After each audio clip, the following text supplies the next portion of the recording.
지난해 세계 7번째로 잠수함 발사 탄도미사일 SLBM 개발에 성공한 국방과학연구소에서 최근 5년 동안 160명이 넘는 연구 인력들이 퇴사한 것으로 YTN 취재 결과 파악됐습니다.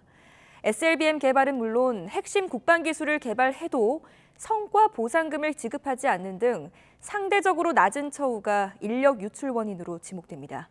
조성호 기자의 단독 보도입니다.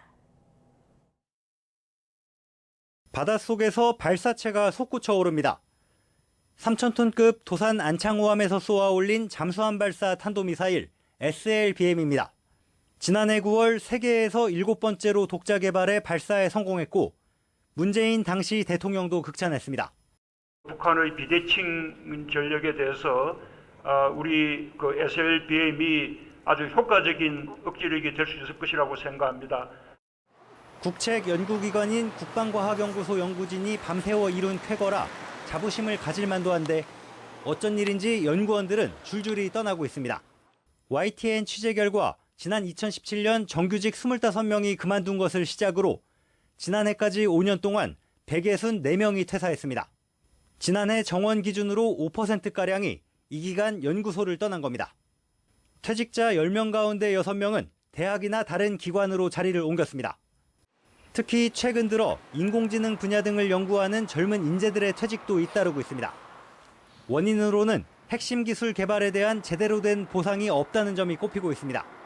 SLBM 개발자들은 물론 비슷한 시기 고위력 탄도미사일과 초음속 순항미사일을 개발한 연구진은 성과 보상금을 한 푼도 받지 못했습니다. 개발 과정 자체가 비밀이고 우리 군이 사용할 이른바 비닉 사업에 대해서는 일부가 연구 보상금으로 쓰이는 기술료를 주지 않아도 되기 때문입니다. 그나마 수출할 때 1% 지급하던 기술료마저도 2019년부터는 받지 못하도록 하면서 보상받을 길은 더 좁아졌습니다.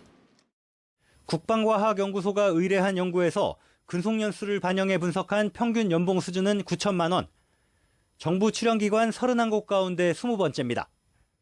결국 상대적으로 낮은 처우와 모순적인 보상체계가 연구원들에게 동기부여가 되지 못하면서 우수 인력 유출로 이어지는 것 아니냐는 지적이 나옵니다. SLBM 고위력 미사일 등 핵심 기술을 보유한 국방과학연구소 연구원들의 처우를 개선함으로써 우리 방산 역군들의 해외 유출을 막는 한편 개발자들의 자긍심을 고취시켜서 미래 대한민국 선진 방산 위상을 더욱 넓혀야 할 것입니다. 국방과학연구소 측은 국방 연구개발 성과 보상 수준을 선진화하기 위해 연구 용역을 진행했고 유관 기관과 협조해 연구원들의 사기 진작과 인력 유출 방지를 위해 노력하고 있다고 설명했습니다. 방위사업청 등에 대한 국회 국정감사에서는 우리 군의 핵심 전력 기술을 개발하고도 마땅한 대우를 받지 못해 연구원들이 떠나지 않도록 대책을 마련해야 한다는 지적이 잇따를 것으로 보입니다.